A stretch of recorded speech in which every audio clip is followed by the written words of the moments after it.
supposed to go? Right now. I thought it was 11:45. It's 11:30? 11:30. Good? You sure?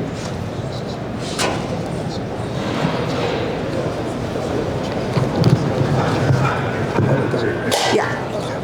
It's now.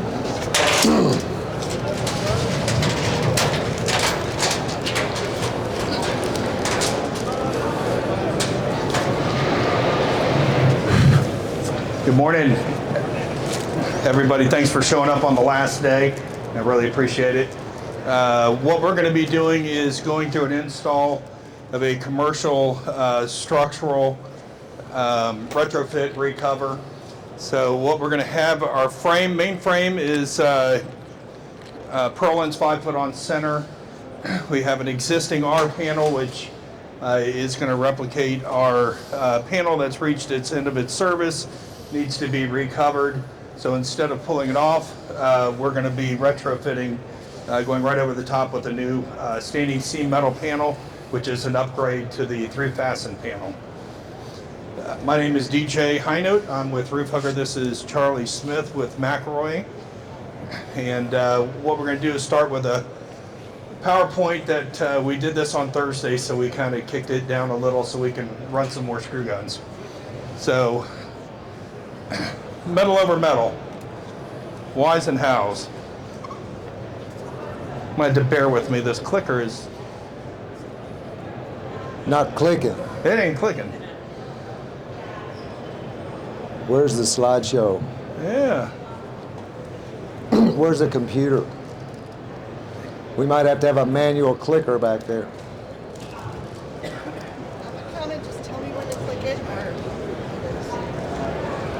Actually, you know what? Let me. There it is. I'll just stand here. Okay, cool. There you go. Yep. Then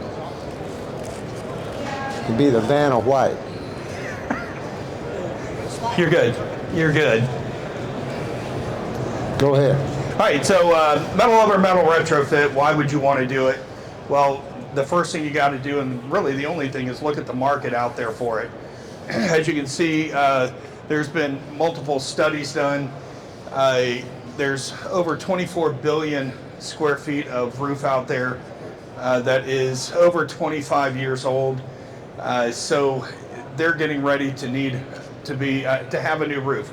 So that's the recover business. It's a huge business to get involved with. And this is metal building recover. It doesn't include other types of metal roofing situations which are on solid deck or whatnot. These are pretty much strictly metal building numbers. Okay? It's an enormous amount. And I'll just say from my experience, I do probably 5 to 1 recover versus new construction.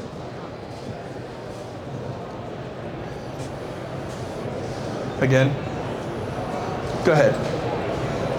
So what we're looking at here, wind and snow compliance, unlike a typical roof that's on a deck where you can just span your clips however they might need to be, on a commercial building, your typical structure is going to be 5 foot on center underneath. Your purlins that are underneath are going to be basically span 5 foot. So what you got to do is you got to figure out your wind, your snow loads, match it with whatever the new roof panel is going to be. Make sure you can meet the spacing, your codes at the 5 foot or whatever the existing purlin spacing is. Yeah, so that's really important. So the first thing that you should do if you're going to look at a building is get somebody to run some design pressures on that building to see what they are, and then you can determine how it is that you're going to go about putting a new roof on this building. Whatever you do, it has to meet the current wind and snow loads on the existing structure. So you may end up having to add framing on top of the roof, or you may have to use a panel that maybe has continuous clips or something like that that allows you to meet the current wind loads or snow loads on that existing structure, or you can go inside and add framing, which is kind of hard to do on a lot of cases, okay? So one of the main questions we always get, okay, you're putting this retrofit on, you're adding weight. So what's the, what is the answer to that? Well, number one, the International Existing Building Code does have an exception allowing 3 pounds per square foot to be added on a recover of a roof. The typical recover, huggers, new panels, insulation, Charlie, correct me, I'm guessing 2.5 pounds. Somewhere between, a recover is going to put, let's say, somewhere between 1.5 to maybe, it'll bump 3 pounds if you're, depends on how much insulation that you're going to put in there. But generally, we're seeing stuff coming in between 1.5 and 2.5 pounds per square foot, which is under that 3 pound threshold. Now, I will say, if you have any inkling that the structure may have any kind of deficiencies, such as if it was a warehouse designed originally and now it has mechanical hanging from it, you need to get an engineer to do a structural analysis, but the existing building code does allow 3 pounds. Getting back to what Charlie was saying about running the wind loads, snow loads, what you're looking at here is the diagram on your left, my right, is showing old code 2016 below. So what you're looking at is the corners. You can see your different zones. Your corners are going to be your high wind zones. Then you're going to have edge zones. And then you're going to have the field zone, which is the middle of your roof, which is where you're going to have the least amount of wind uplift pressure. The diagram to my left is the actual new code. So you can see what they did. They really helped us out and made it much simpler. Well, yes, if you'll go back, Renee, please. So what they've done here is now they've added multiple zones, changed the corner zones. You have ones, you have 1 primes, you have 3s, you have ridges, you have 2s. So they made it very difficult. So the important thing is to find out what your municipality, your state code is and what they're following. So you're going to have 2 different basic types of roof systems that are going to be installed on a metal building. You're going to have a screw down panel like an R panel like we've got here, or you're going to have a standing seam. The standing seam is probably going to be a 3-inch tall trapezoidal standing seam like we're showing here, 3-inch by 24-inch wide, or it's going to be like a 2-inch vertical seam. You can see we've got these panels installed 3 different ways up there. We've got the one on the far right, that panel's installed where it's laying flat down on the purlin. The next panel in the middle is installed with a low floating clip. A low floating clip means that it's holding the panel up 3/8 of an inch. The panel on the left is installed with a high floating clip. That panel is installed where it's floating 1 inch to 1 3/8 inches above the purlin. If you're looking to retrofit an existing standing seam, you need to figure this out first. What is it? Is it a high floating seam? Is it a low floating seam? Is it a no float? Okay? You need to understand that because that's going to determine what your best path forward is to retrofit the roof, and maybe your only path forward.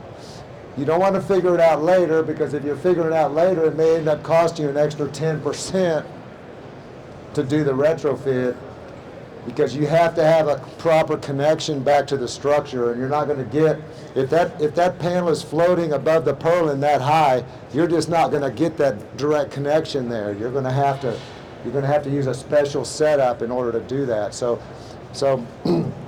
I can't stress that enough. And then the easiest way, if you can't get to the bottom side, I mean, you just drill a hole right through the panel right next to the seam and bounce the drill bit off the purlin and figure out how far that goes in, and that'll tell you what the offset is.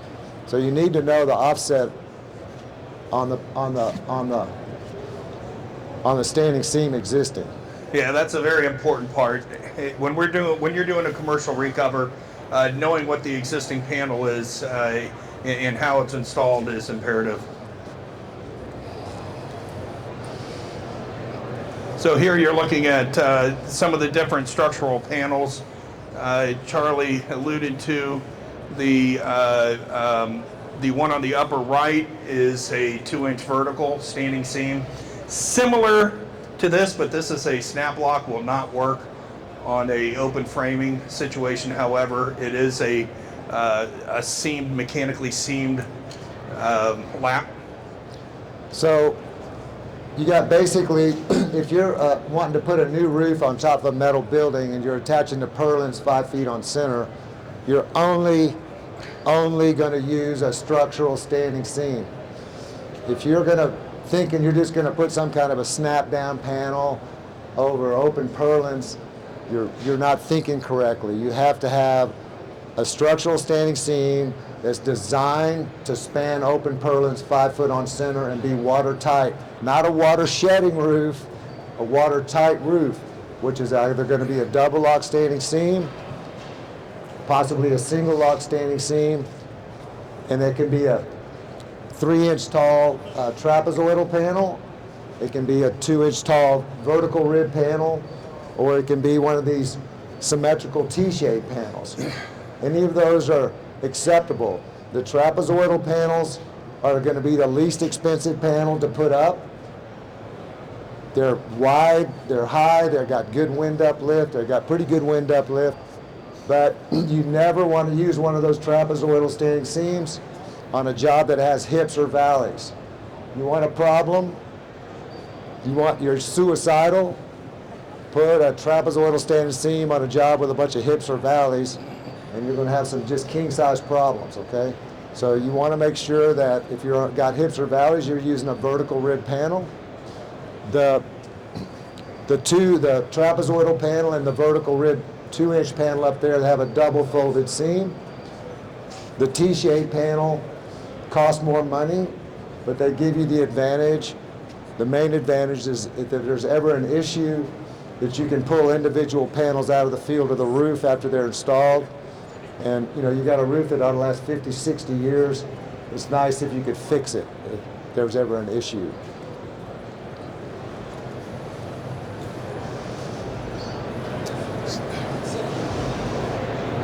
All right.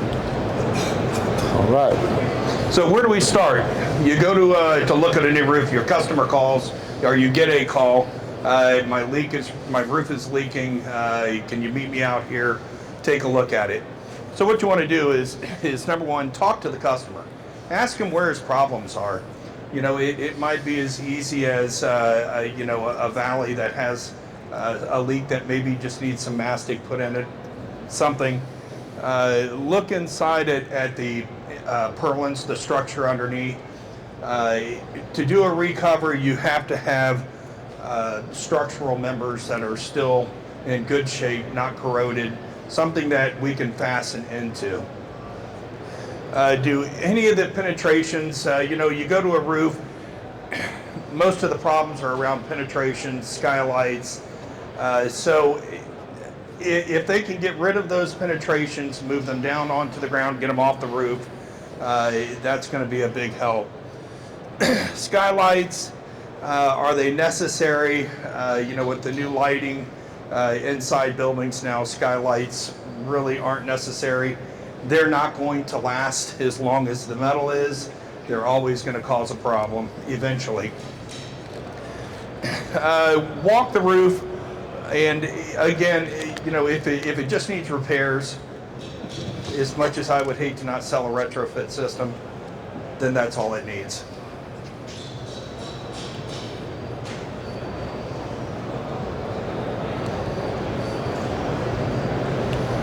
So recover or replace. Go ahead. So there's a number of, you have a choice, and I find that the majority of the time, the customer thinks, I want a new roof and I need you to take this roof off and put a new roof on. When the fact is, I'd say a very high percentage of the time, let's say 70% of the time, a recover is probably a better option for him. So a big deal, so these are the decisions that, that I would make if I went to go look at a place. First of all, you go inside the building, and is all the insulation hanging down? So here you go. I mean, if it looks like that, There's a pretty good chance you want to take the roof off, right? Because unless you're going to get under there and cut all the insulation out, right? That's going to be a big deal. Another issue is is the existing roof a screw-down R panel, and then you want to go back with a standing seam with no exposed fastener. So you want to, take the exposed fastener off and put a standing seam on. Well, guess what? There's a really good chance that R panel is holding the building square. Right. So you take an R panel off, and you put a floating standing seam up there, and you're liable to have that happen to your building while you're doing this, and then you're going to be in big trouble. So generally, an R panel is always best to leave it in place because it's doing its job. You can go over the top of it, and the structure remains intact. Okay, that's really, really important. so now we're going to hit on, one is disruption of the occupant. Obviously, when you pull a roof off, whatever's underneath is exposed, and whether it's an office building or even a warehouse where things are being stored that need to be out of the weather. So that's a big one, to make sure that you're not. Rusted purlins, we talked about that. You get this, you're not going to be able to screw into. There's no structural stability at all. So Sometimes you can replace purlins from the underside, but most of the time you're going to have to get the roof off in order to replace a purlin. So most of the time when you see this, purlins like this are going to be at the eaves where that water's coming down and the insulation has been soaking it up. So there are times that you can go in and perhaps, if you only have 1, 2, or 3 members in a whole building, replace just those members, and then you can recover it. This thing. So, is the existing panel foamed? You're not pulling that off. So the only way to do anything with this is to recover it. And to recover it, really the only thing you need to do is get down to the purlin. And we're going to go through multiple ways of actually recovering. Here's a notch Z, but we're going to go through other means to do it. So this is what you need to see. As soon as you see it, you're not going to get this off. You're not getting to the screws. And you're going to create a pile of foam so big you'll never imagine. So is the roof coated again? Dana? Sorry. What's going on? So if you'll hit it for me one more time. So here you got an R panel roof. Obviously every lap is leaking, every screw's leaking. So every screw's been coated. It's going to take you forever to get those screws out and get them off so you can replace it. So this is a situation where you'd want to do a recover. Height issues. So kind of, this is not the best picture, but if you have equipment, curbs, or perhaps a parapet wall, obviously when you do a recover, you're raising the roof height. So if you get to a point where it's being raised to where it just is over and above what is allowable. And we see that issue. You got some gigantic curb up there that there's no way you're going to pick up and move to raise, then you're probably going to have to tear the roof off. At the curb that's set, it's already too low because you're going to be coming up like 4 inches, right? So you're going to have an existing 12-inch curb to end up with 8. Most likely you got an existing 6-inch curb, and then you got nowhere to go. So you got to be really conscious about the height issues as you're talking about doing a recover. I see it mostly with curbs and then window walls at the top. If you got a clear story or something with windows up there, that they're always way too low to do a recover. Yep. Weight issues, we talked about the added weight of the of a recover system on the roof. If it does get past that 3 pounds or it becomes a problem, there are ways to overcome that. So here's a situation where there was some testing done to see how much capacity can be added using a notch Z fourth part. So that test basically took purlins in a multi-span situation. We crushed the purlins. We started adding, they started adding notch Z's, and then kept crushing it to see how much capacity was being added. So there are ways to overcome that. There's kind of what happens, and this is very interesting. When I saw this picture, typically people think when you push down on these purlins, they fail out in the middle. Actually, what happens is they crunch over the frame. It was an interesting picture when I saw it.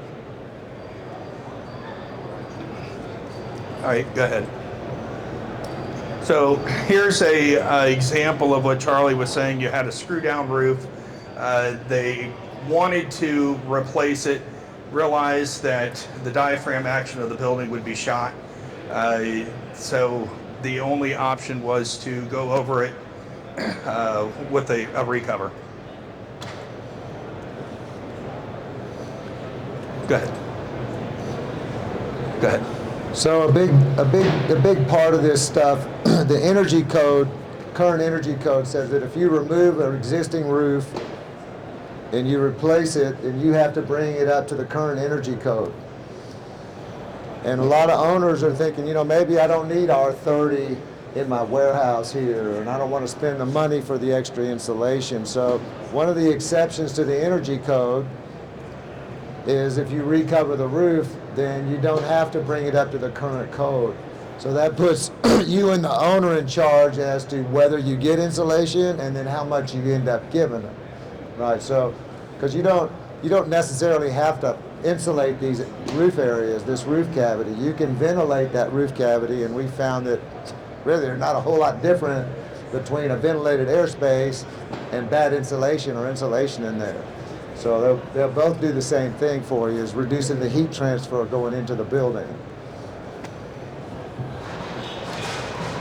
So there are a number of different ways to put a new roof on top of an existing building, and we're going to touch on a few of them here. Okay? Go ahead.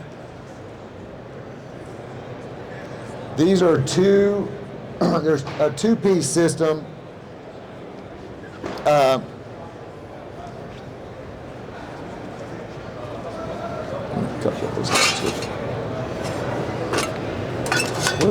Where are those little ones? This is a two-piece system. What we're showing up here are two. Yeah, this is what I want.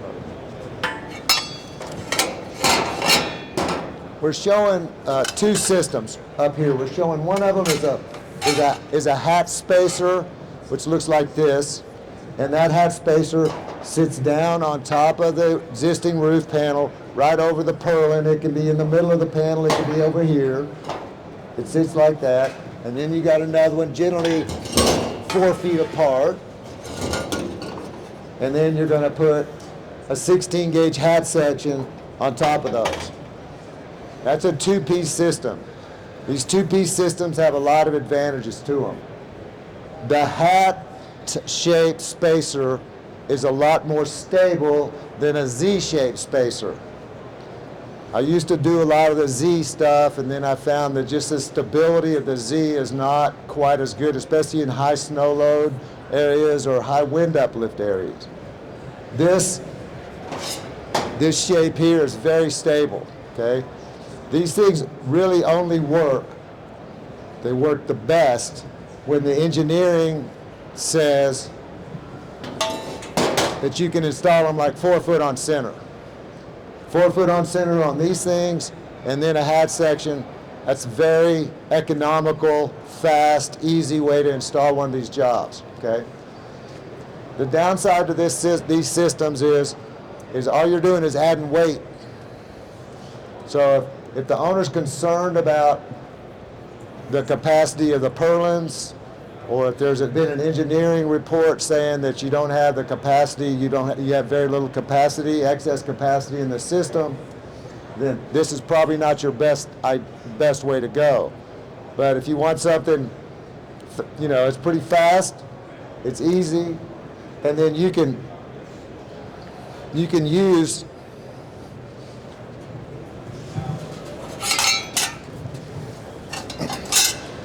so here's another set, right? So you want to put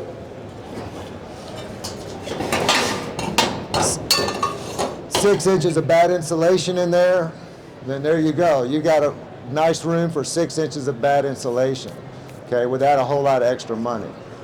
So these things have a lot of advantages, but they're only adding weight to your roof, okay? Next. So we just went over those. So go ahead. All right, go ahead. So you have a grid system. This is where you have hats similar to this, but they're spanning purlin to purlin all the way up, and then you have intermediate hats that are going across. Now there are systems, people that have run an entire roof with this hat over hat system. It is expensive. You got a lot of steel, you got a lot of parts, a lot of pieces. However, if you remember when we were on the slide that showed the buildings and the codes in the corners, this is a way that we can meet wind loads and snow loads. So if you have an existing, or your new roof panel will not meet the wind or snow loads at the existing purlin span, this is how you can split that, move the clip spacing or screw spacing in to meet codes. So this is real common. Pretty much any building that you do, it has an existing 5 foot on center purlin spacing, you're going to have to do something to increase the wind uplift capacity of the roof in the corners, because any system using individual clips is not going to meet the wind uplift in the corners, and you're going to have to either do a grid system in the corner, or you're going to have to maybe do continuous clips, or something's going to have to happen in the corner zones, and it might be the whole edge zone, it may be the whole roof. But if you got existing 5 foot purlin spacing, you just got to think something's going to happen in the corners different than what's there now. And when people try to do this as a whole roof and a whole system, the disadvantage is obviously you have a lot of components, you've got a lot of labor, and you're adding weight. But it is the way to meet the wind loads or snow loads.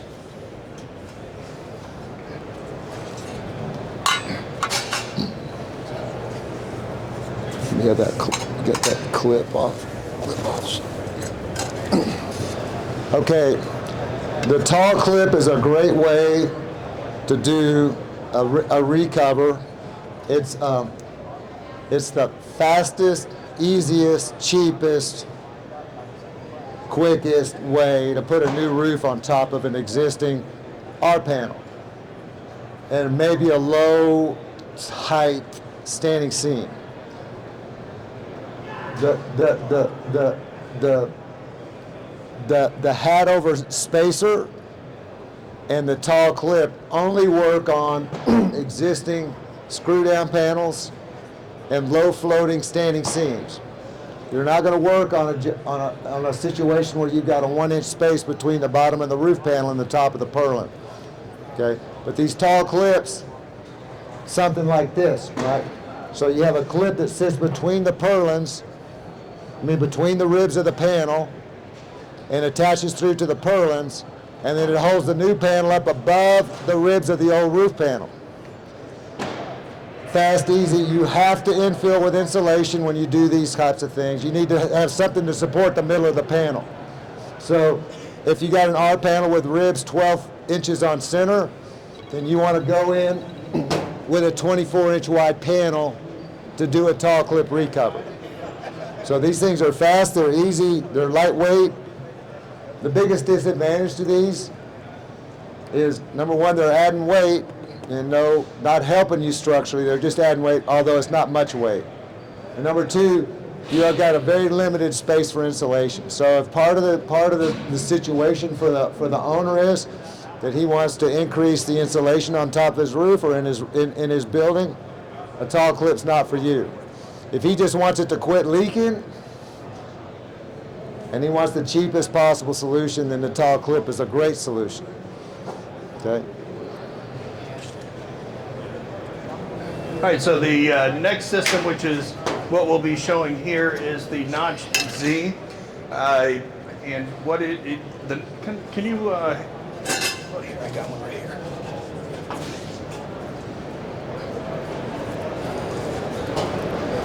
So what you have is a Notch Z, and basically they're designed to be notched to fit any existing metal roof panel and designed to screw right into the structure.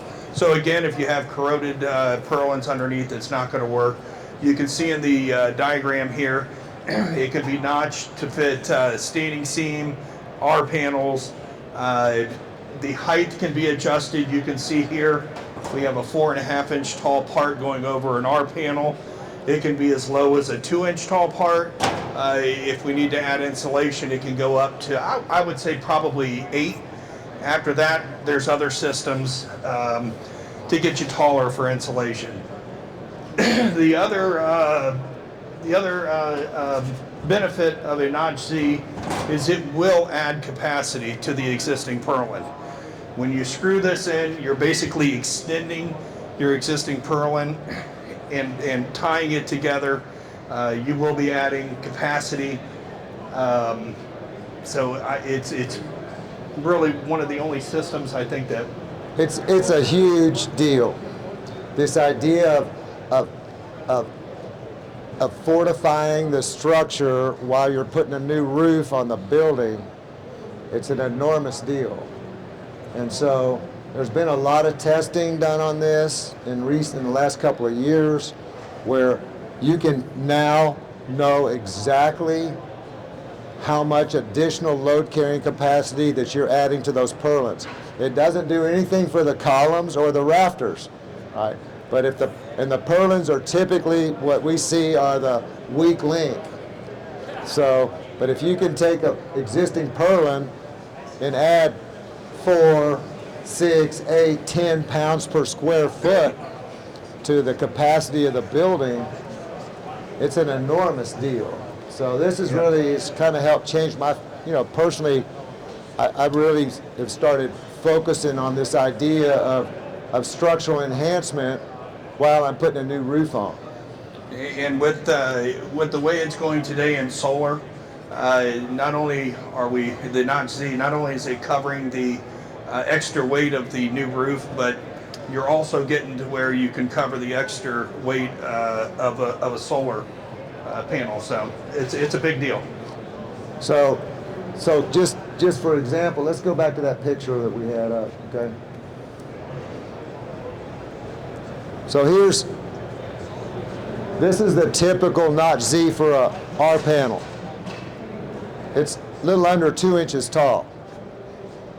And what we've seen is maybe putting one of those on a typical building, you might add, 2-3 pounds? Yeah. Maybe you might add 2 or 3 pounds per square foot of additional capacity to a building, right? This thing's 4.5 inches tall. And then you do that, then you're talking about really adding capacity. Mm-hmm. We've seen 8, 10, 12 pounds per square foot added by putting a part like that on there. So it just changes the whole dynamic. So you give them a lot more insulation, but you're really increasing the capacity of their existing building when you're doing this. Go ahead. So obviously, when you're doing this is a solid piece of steel. It is going to be more expensive than a clip system or a hat over hat. When you can space the hats 4 feet. Now I believe, Charlie, you can correct me. Once you start those hats, if they have to start getting into 2 feet, your little blocking hats, then you're not saving much money. You just got additional parts that you're having to put down. Correct. The other disadvantage to a Notch Z, so as you can see, the notches are designed to fit over the ribs. So it's imperative, it has to have information exact of dimensions of the existing panel. If we get dimensions and the Nazi gets sent and it doesn't fit, it's an awkward boat anchor at best. It's on you, right? Right, go ahead. So Charlie's favorite. Yeah, the old the hat and scat. Let's get this off here, please. So the hat and scat. This is where you take a hat section and you set it on top of the ribs of the R panel and you screw it down to the purlin, okay? There's a couple of things wrong with that. Is number one, an R panel is not designed to support a new roof. When you screw that thing down, you're probably going to pull the ribs of that R panel out of whack. And then you don't have enough room on the top of the Z purlin to put the hat section on, so now you're going to have two screws. One row of screws is screwed into a 26 gauge R panel, and one row of screws is screwed into the purlin. And they call it the hat and scat.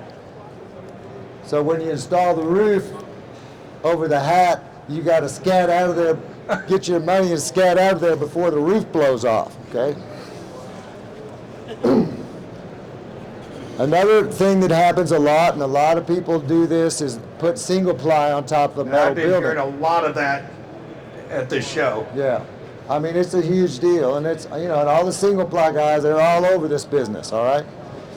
But something you ought to understand is a metal building is designed for a metal roof that channelizes the water, that ensures that they have equal loading across the entire structure. Okay? The code, the allowable deflection on a purlin is completely different than the allowable deflection on a bar joist underneath a single ply roof. So your typical assembly for a low slope roof is going to be a bar joist with a steel deck with ISO single ply. And that bar joist is going to level out once all the dead loads are applied to it, so that you got a smooth, flat surface up there for the water to flow on. A metal building purlin is run straight.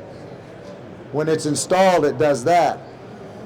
And so when you put a smooth surface roof on top of a, back up one slide, please. When you put a smooth surface roof on top of a metal building, then the water naturally is going to run mid-span of the purlins as it's going off of the roof. So then this particular job is the most critical and the most, you know, the one most apt to have a problem, because now you've got a parapet wall around the building. This job had about a 250-foot run from eave to the ridge with an internal gutter. The internal gutter was leaking. The panel inlets were leaking. So let's just cover, let's infill the gutter. Let's put scuppers out the wall like we would on a steel deck with ISO, right?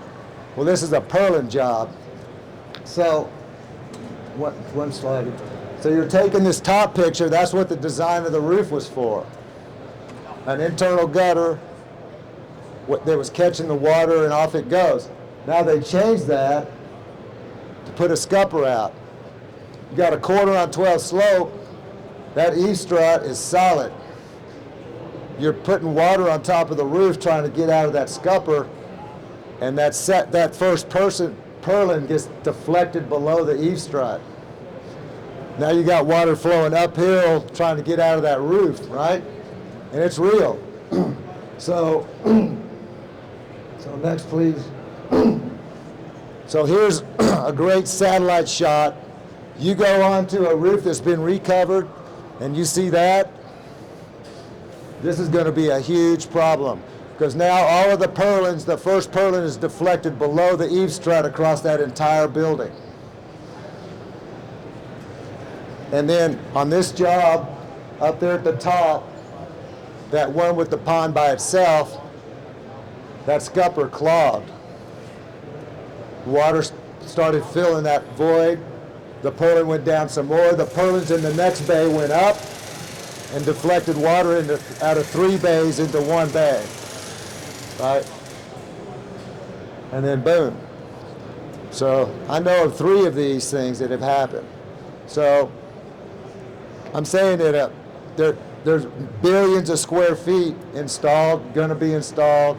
But if you're doing it, you need to really think twice about what the existing conditions are in this building. And I wouldn't just make the assumption that it's going to work just fine.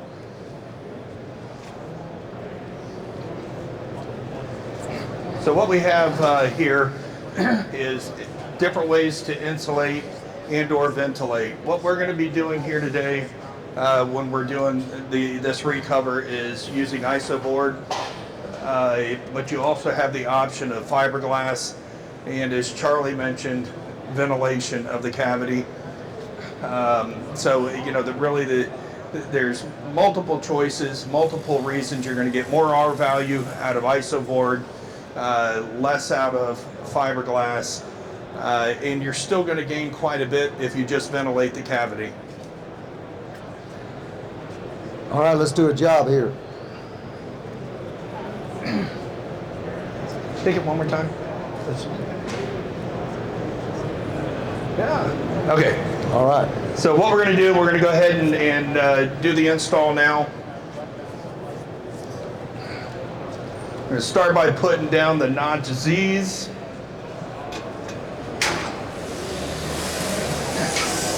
So typically the install is going to be 2 fasteners per foot. So people always, question that people always ask is how quick can these go down? Well, how quick can you put a screw in a purlin? Especially when the holes are pre-drilled. Yeah.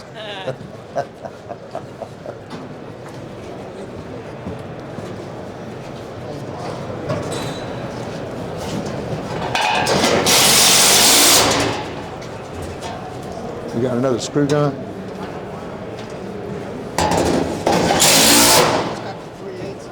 Okay. You notice these purlins are pointing uphill. Purlins always point uphill. You don't point them downhill.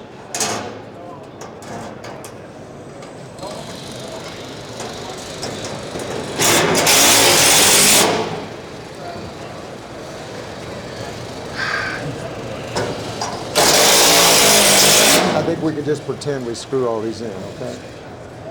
All right, we just screwed all these down, all right? This is what happens on a lot of jobs. They just put about four screws in.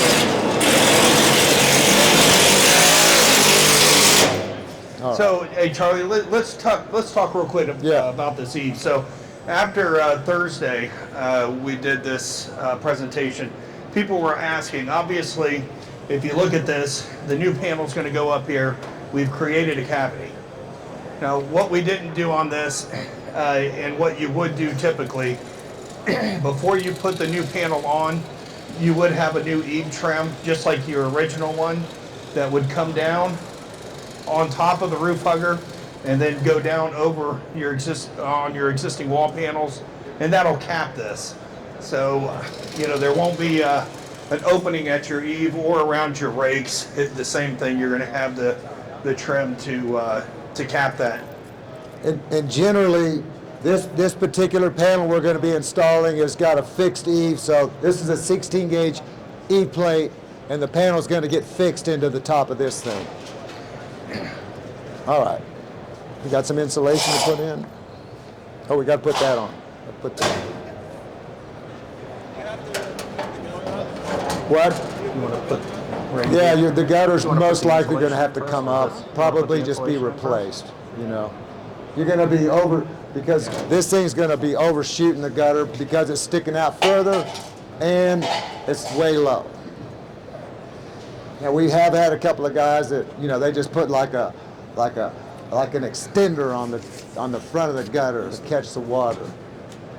If you're talking to your client, so I heard about the single ply, but if they're like, well, I heard I could coat this, is that the same thing with like a coating on it? A coating is not going to be detrimental to the water flow, right? It's just going to be a more of a temporary repair. right? So right now, U.S. Steel and SDI have increased the warranty on Galvalume from 25 years to 45 years if it's not painted, and 50 years if it's got paint on it. So you're talking about a material 50-year warranty that they think is going to last 60, 70 years, right? Versus generally a coating is going to be pretty much just a temporary fix, and a lot of times we've seen it lead to more significant problems, especially if the water starts penetrating the coating, and then you just got these big rust out areas, and that's where people fall through the roof, you know. So, real quick on the insulation that we're doing, the ISO board. The first layer, as you can see, it's pre-cut. It's flute filled, so they'll cut it to fit right in between your high ribs. And in this case, we had a 4.5-inch tall roof hugger, so we have a 1-inch flute fill, and we're going back with a 3.5-inch ISO to flush out at the top.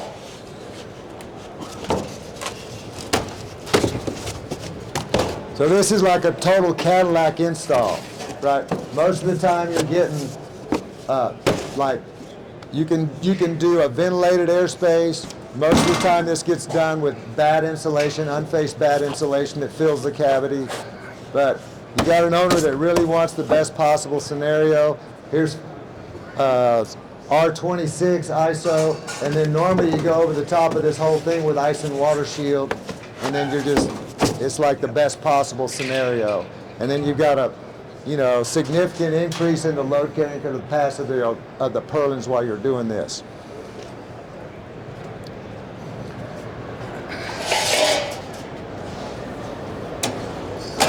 So this is a 16 gauge rake angle. You're always going to have something to connect the top of the notch Z purlins. You got to connect them along the gable. So 16 gauge angle is what you normally would use in this condition.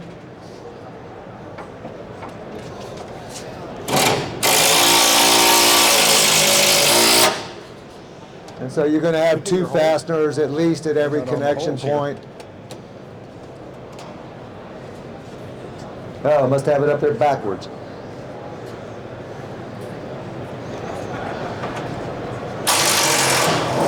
Is that what happens when you pre-drill? That's what happens when I pre-drill everything.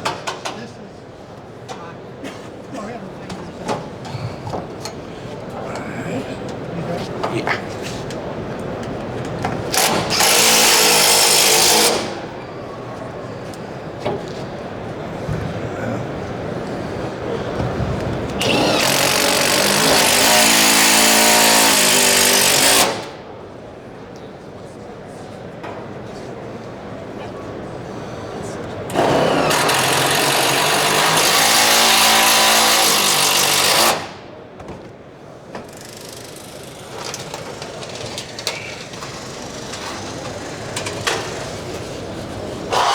This next thing is a slotted.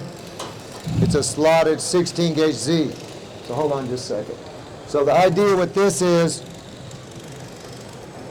hold up where you can see it. You've got this. You can do this. Can be an angle, or I like a Z better. But this got these 4-inch slots cut in it. So the idea is that the panel's going to attach to this. This is going to attach to that 16 gauge slot, 16 gauge rake angle, and this is gonna, and you install this with special fasteners that allow it to float with the roof panels. So the roof panel connects sideways into that thing with some tape sealing in between.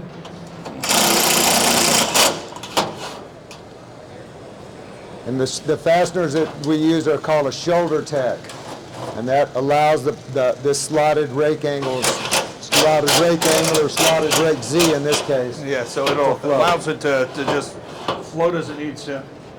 So 4 inches will accommodate about 300-foot panel. Not much more. So we need to install the clips. Right here, Charlie. So we're going to show you 3 different types of clips here, okay? This is a continuous clip. So when you're on a job where you've got a higher wind uplift than your standing seam panel will meet at the purlin spacing. You got a 5-foot purlin spacing. You're going to either do a grid system to reduce the purlin spacing, or you're going to do something like this and use continuous clip. A continuous clip will increase your, we see like triple the wind uplift capacity of the roof system. So continuous clip generally are going to be, all the people that make symmetrical standing seam panels, these T-shaped panels, use a continuous clip. They're a lot more difficult to do with like a 2-inch double lock panel, but they certainly can be done with a 2-inch panel. Okay.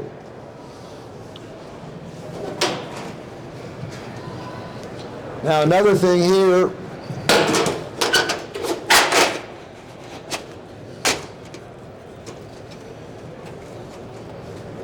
come on down a smidge here. Thank you. Okay. All right. So next panel. So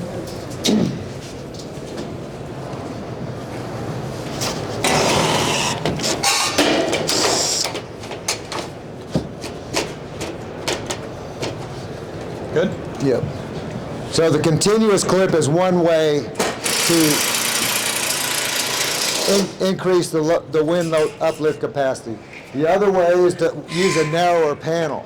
So you can use a narrower panel to meet the wind uplift, or in this case, we're just kind of showing the example on this job. We could use a narrow panel in the high wind zone to get through the gable zone, and then switch over to a wider panel as you go across the roof, because it's a half on 12 slope. Nobody really cares what the panel width is. They just want the roof to quit leaking and stay on, right?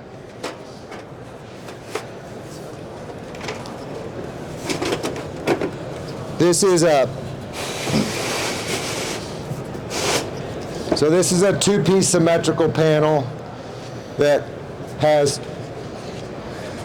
it's a 2-piece symmetrical panel. And the next thing we're going to show you about the clips is another way to increase the wind uplift capacity is to use a bigger clip. You don't have to use the same size clips everywhere on the roof. And so a bigger clip, a longer clip, is going to grab more of the panel seam, and that's going to increase the wind uplift capacity again.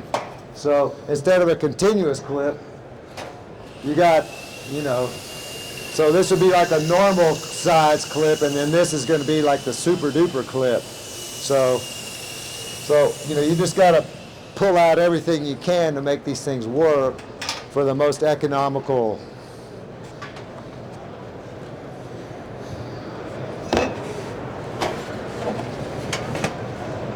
We get off course here.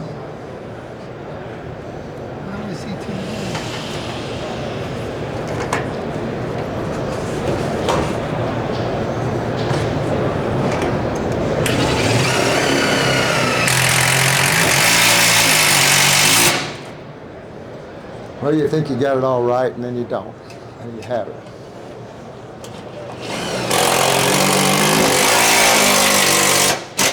That one's perfect. Also, when you get into these, doing this kind of stuff, you may end up having to put 3 fasteners into the purlin, because the clip is going to require 3 fasteners to meet the wind uplift.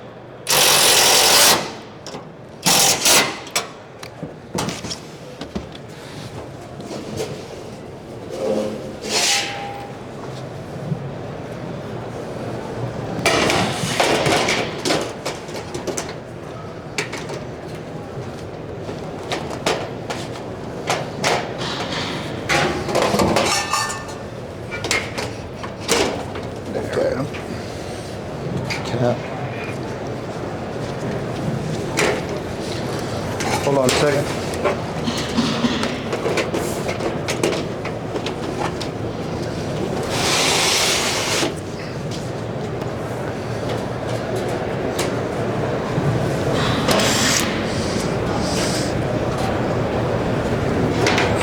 lining up.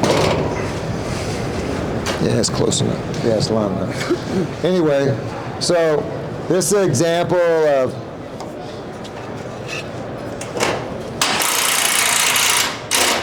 recover using a structural standing seam panel, different types of clips that are available, the idea of using polyiso and maybe a taller member to increase the wind uplift capacity and add more insulation.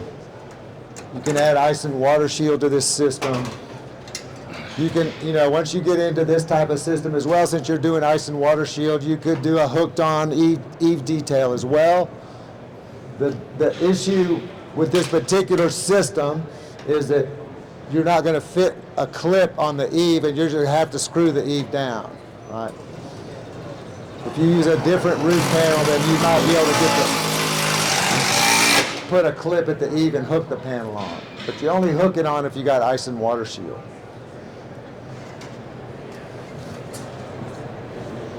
Any questions?